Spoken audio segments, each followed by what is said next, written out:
High everyone, welcome back to my channel. कसे आहात तुम्ही सर्व? मस्त ना? तर मस्तच असायला हवं.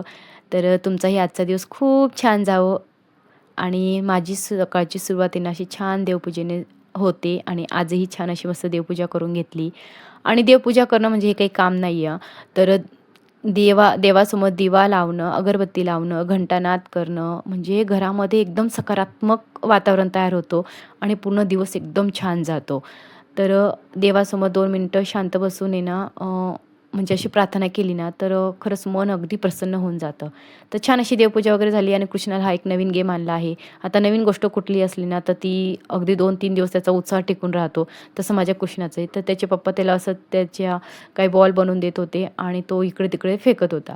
आता कृष्णाचं तिकडे खेळणं चालू होतं. मी मस्त चहा वगैरे घेतला आणि माझा मोबाईल म्हणजे व्हिडिओ शूट करता-करता खाली पडला. आता खाली पडला तर माझा ट्रायपॉड तो तुटला. तर मी असंच हाताने मग तो व्हिडिओ शूट केला आणि मग जेवण वगैरे आवरलं. सगळी भांडी किचन आवरून भांडी वगैरे धुतली गेली आणि मग मध्येच आम्हाला अशी छोटीशी भूक लागते.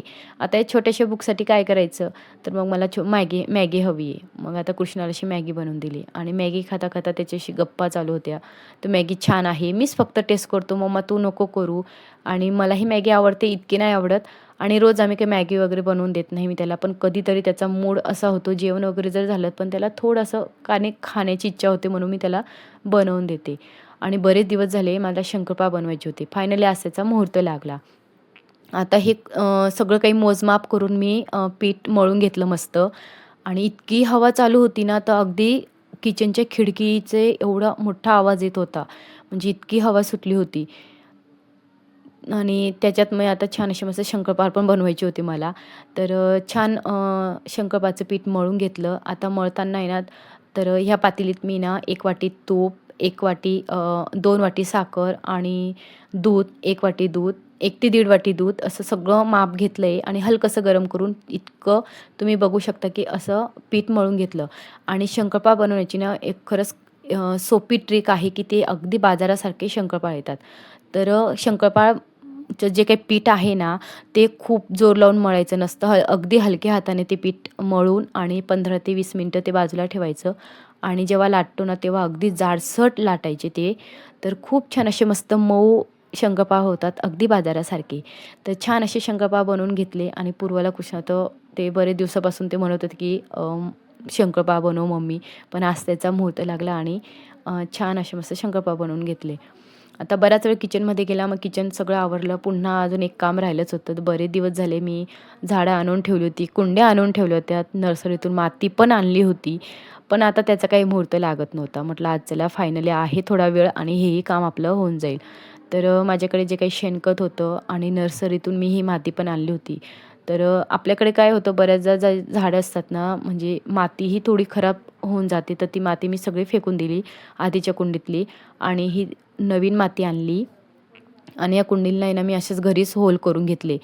तर छान अशा ह्या कुंड्या आणल्या होत्या आणि आता हे बेलाचं झाड आहे. तर कुंडीमध्ये झाड लावताना ना, तर त्याच्या ना थोड्या मुळ्या हलक्या करून घ्यायच्या. म्हणजे झाडाची जी थोडी म्हणजे जे काही झाड आणतो नर्सरीतून, तर ते तसंच न लावता थोडं हलकंसं त्याची माती काढून त्याला थोड्या मुळ्या हलक्या केल्या ना आणि खाली पण टाकताना आहे ना थोडंसं म्हणजे जे काही आपण शेणखत नंतर आपलं काही जे काही खत वगैरे सगळं अशी माती मिक्स करून कुंडीमध्ये लावलं ना तर छान असं झाड येतं, असं मला त्या नर्सरीवाल्यांनी सांगितलं होतं. कारण बऱ्याचदा मी झाडं आणते ते खराबच होत होते. म्हणजे राहतात ते 15 दिवस महिनाभर राहायचे. नंतर मग हळूहळू ते मरत होते किंवा त्याची पानं पिवळी होत होती. म्हणजे पाणी पण जास्त होत होतं कदाचित. पण आता त्याच्याकडनं एक ट्रिक शिकून आली, की म्हटलं नर्सरीत किती छान झाडं राहतात आणि जेव्हा घरी आणतो तेव्हा असं का होतं? तर ते बोलले, की लावण्याची पद्धत पण असते आणि जास्त पाणी पण द्यायचं नसतं त्यांना. तर हे मी शेणखत गावावरून आणि जेव्हा आणलं होतं ना, तर ते आता एवढं शिल्लक राहिलं, तर सगळं मी मिक्स करून घेतलं आणि छान अशी सगळी झाडं लावून घेतली. बघा कधी तुम्ही असा अनुभव घेतला आहे का? बघा सकाळी ना हिरवीगार झाडं, फुलांचा मंद सुगंध आणि पक्ष्यांचा आवाज ऐकला की मन आपोआपच शांत होतं. निसर्गात अशी एक जादू आहे जी कोणत्याही औषधापेक्षा जास्त मनाला शांतता देते. कुठल्याच औषधाची गरज नाही, कुठल्या डॉक्टराची गरज नाही. फक्त एकदा मनसोक्त निसर्गाच्या सानिध्यात जाऊन बघा.